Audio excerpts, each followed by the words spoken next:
Bekali Afrika yang eksotis, jelajahi Eropa yang megah. Jelajah Eropa, jelajah Afrika. Ini harus jadi mimpi kita. Hai semua, perkenalkan nama saya Niputu Kristia Devi, mahasiswi Universitas Teknokrat Indonesia, Fakultas Ekonomi dan Bisnis, jurusan Akuntansi, angkatan 2019. Saya akan menyampaikan critical review terhadap film yang berjudul Sang Pemimpi. Film ini disutradarai oleh Riri Risa dan diproduseri oleh Mira Lesmana. Dan penulis dari film Sang Pemimpi ini yaitu Salman Aristo, Riri Risa, dan Mira Lesmana. Film ini dimainkan oleh beberapa aktor dan aktris ternama di Indonesia, yaitu diantaranya Maudy Ayunda, Ariel, dan Landung Simatupang.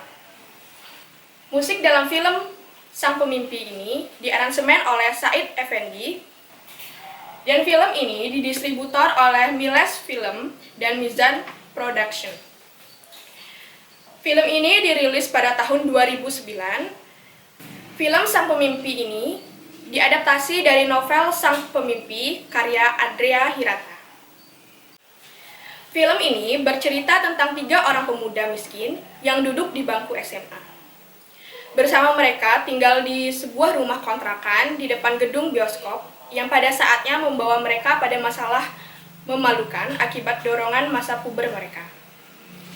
Berkat Pak Balialah, guru penuh motivasi, yang membuat mereka bahu-membahu sekolah sambil bekerja sebagai buruh ngambat. Pak Balia telah menjadikan Ikal dan Arya bermimpi untuk bisa pergi ke Prancis. Cerita cinta pun tak ketinggalan ketika Arya jatuh cinta kepada Zakia Nurmala yang menggiringnya menjadi musisi dadakan. Kemudian, tema yang digunakan pada film ini merupakan persahabatan dan perjuangan dalam mengarungi kehidupan serta kepercayaan terhadap kekuatan sebuah impian atau pengharapan. Di mana latar yang digunakan pada film ini yaitu di Pulau Magai, Balitong, Los Pasar, dan dermaga pelabuhan. Di gedung bioskop, di sekolah SMA Negeri Bukan Main, Terminal Bogor, dan Pulau Kalimantan. Amanat yang disampaikan pada film Sang Pemimpi ini ialah jangan berhenti bermimpi. Hal ini sangat jelas pada tiap-tiap step film, yang pada prinsipnya manusia tidak akan pernah bisa untuk lepas dari sebuah mimpi dan keinginan besar dalam kehidupannya. Film ini begitu kaya akan nilai sosial. Hal ini dibuktikan rasa setia kawan yang begitu tinggi antar tokoh Ikal, Arai, dan Jimbaron. Tergambar jelas di film ini. Dialog atau percakapan yang ditampilkan dalam film ini cukup jelas, menggunakan bahasa sehari-hari yang mudah untuk dipahami. Untuk karakter, tokoh Ikal adalah anak kampung yang miskin. Arai adalah tokoh sentral dalam film ini.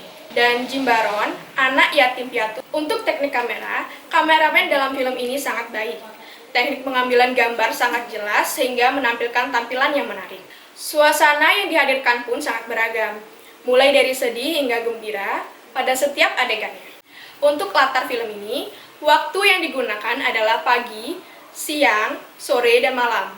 Untuk latarnya sendiri agak bernuansa Melayu dan gejolak remaja yang diiringi oleh sebuah impian-impian belaka. Penokohan dan perwatakan, tokoh Ikal, baik hati, optimis, pantang menyerah. Arai, pintar, penuh inspirasi, dan gigih. Jimbaron, polos, gagap bicara. Alur dalam film ini menggambarkan alur gabungan, di mana alur ini maju dan mundur. Untuk alur maju, menceritakan dari kecil sampai dewasa. Sedangkan alur mundur ini menceritakan peristiwa kecil saat sekarang atau saat dewasa. Dan yang terakhir, kesimpulan. Kesimpulan di dalam film ini mempunyai banyak pelajaran berharga tentang mengejar cita-cita, yakni betapa berat perjuangan seorang Ikal dan Arai yang ingin bersekolah di Eropa. Dalam film ini mengandung makna bahwa kita jangan pernah takut untuk bermimpi, memiliki cita-cita yang tinggi.